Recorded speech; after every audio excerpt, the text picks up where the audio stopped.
Saan ako titingin? Mayat ko na 3 araw na ako. Hindi halata. Tuwa ako ang misis ko. At least bumabata ka, sir, sa pagpalag. Saka kumuha po ka, sir. Sir, sir, naglabas ang QCTV ng permit. Ano po ito, sir? Ng rejection po sa permit. Quezon City LGU po, naglabas na noong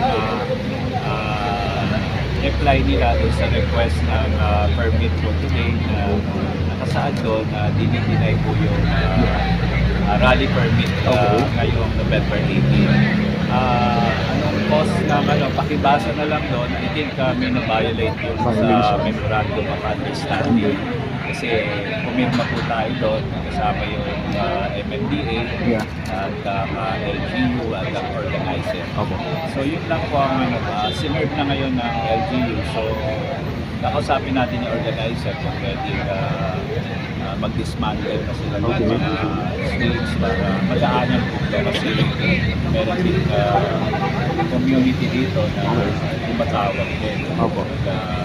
Lalo na pag Gabi na.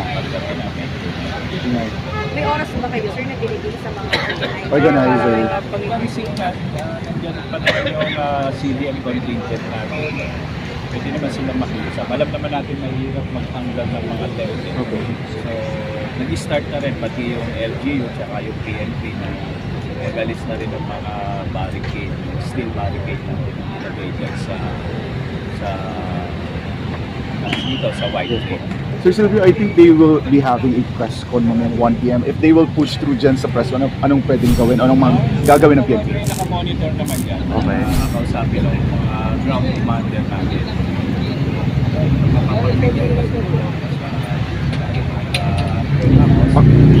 As soon as possible, dapat naka-dismantle na, sir. May timeline kayo, sir, or oras na ibibigay? Mahirap naman dismantle niyan eh. So, oras din. Hindi naman po Buong gabi. Mabilis lang. oras lang basic. Okay.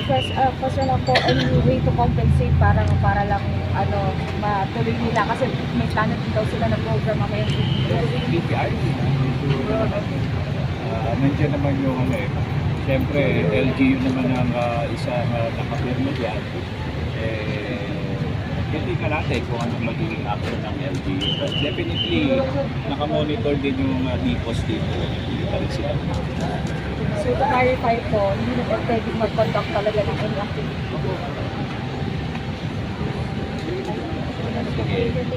Hindi nyo tinanong kung peaceful or peaceful naman, di ba?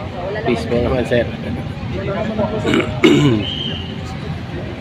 For the past 2 days, ito lahat naka-duty rito, naging organizer. Peaceful naman, except meron ng minor incident na bagsakan na generally peaceful. And the good thing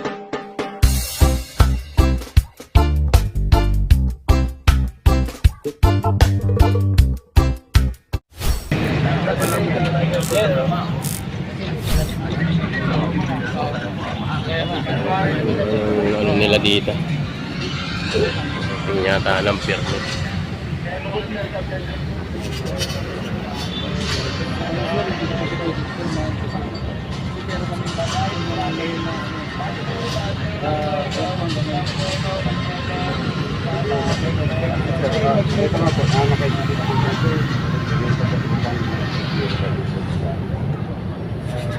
pwede bang kasi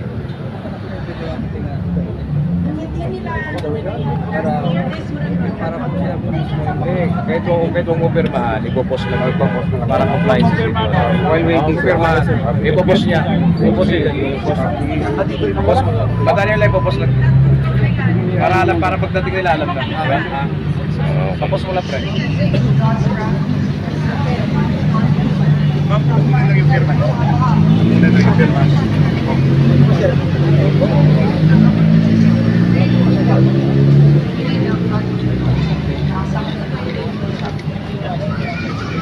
Ating guys, dito yung mga pinopost nila na notice.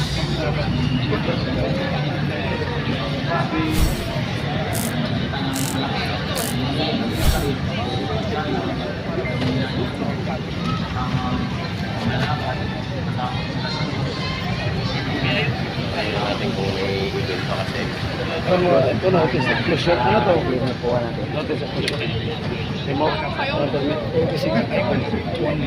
Ito kain natin para maintindihan natin. Lalapitan din ka na. Para mabasa.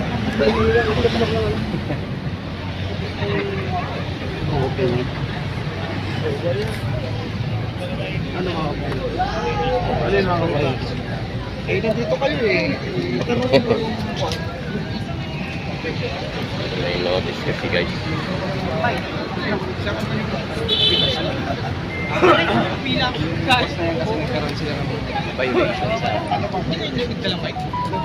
Kung lumampas pa sa due date. Hindi ko pwede sabihin sir, ano na lang. Para Tingnan natin, tingnan natin. mas maganda yung dito siguro. Saan ba? Pa nandun? Oo. 18 pa naman eh. Saan mo nilagay?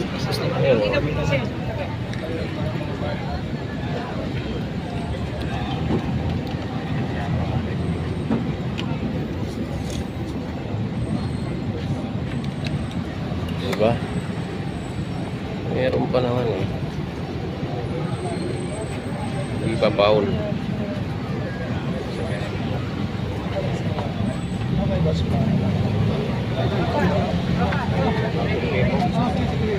Problema? Parang may balita tayo. Memo? Ha? Memo? Memo. May sabi ko lagyan ng memo.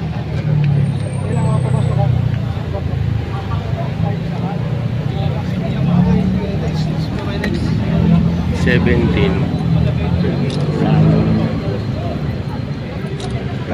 Kababayan natin.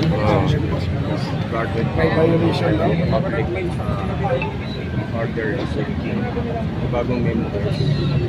Memorandum of 18 November 1895. November 1995. Sabihin, kahapon lang yan. Hapon. Kahapon. Pero yung show ngayon, wala na.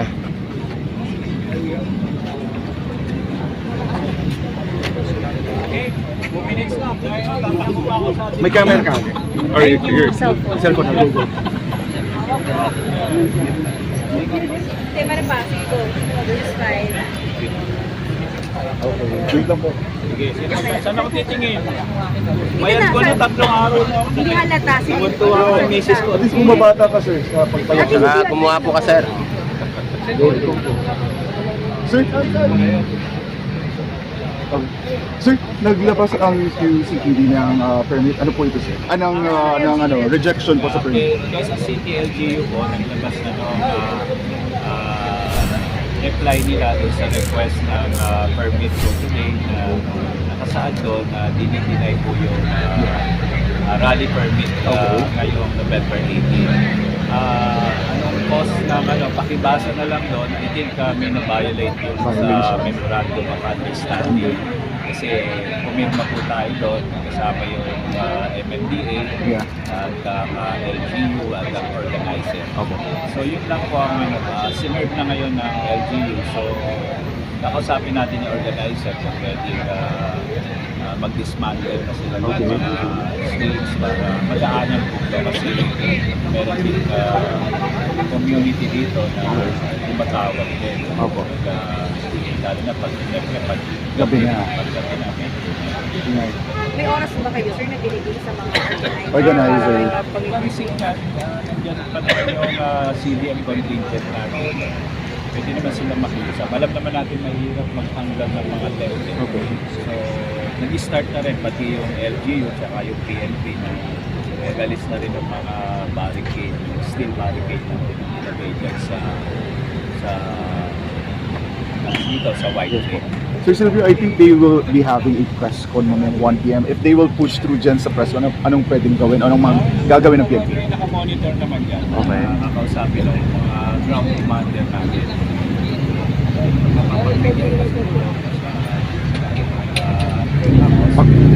As soon as possible, dapat naka-dismantle na sir. May timeline kayo sir or oras na ibibigay?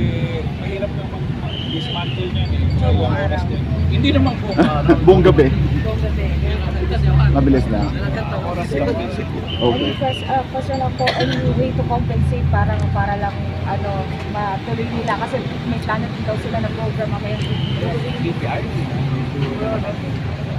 Nandiyan naman yung siyempre LGU naman ang isang nakapirma dyan. Hindi ka natin kung anong magiging action ng LGU. But definitely, nakamonitor din yung DPOS dito. Hindi pa rin sila. So to clarify po, hindi na pwedeng mag-conduct talaga ng any activity. Sige. Thank you, sir. Hindi nyo tinanong kung peaceful or ano. Peaceful naman, di ba? Wala lang Peaceful naman, sir.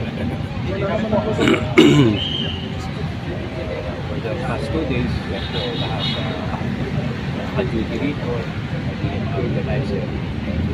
Peaceful naman, except meron ng minor incident na bagsakan na generally peaceful. And the good thing, yung flow ng traffic, hindi po na-hamper sa EDSA, pati sa Temple Drive. Kasi hindi naman natin yung isang lane doon, pinakiusap natin para dire-diretso ang flow ng traffic.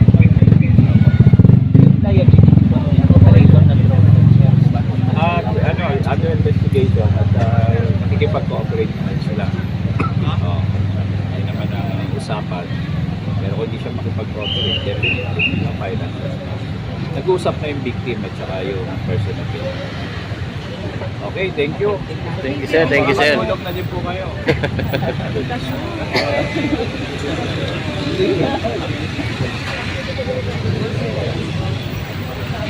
Okay. Yung sinabi LP na sila na merong pag-dismantle po mamaya ng kanilang stage. So titingnan pa natin kung ano yung magiging sitwasyon, no, nung sinabi nga ni Sir David, no, at sana ayan na ayan na ulan.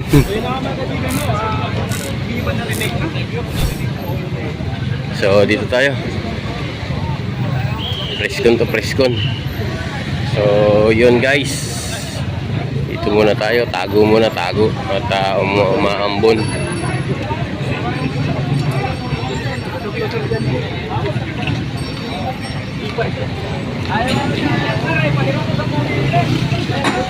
Umuulan. Nag-aalis na rin sila. Tinatanggal na sir, tinatanggal na rin. Woo! So ayun, nagtatanggal na rin ang guys. Woo!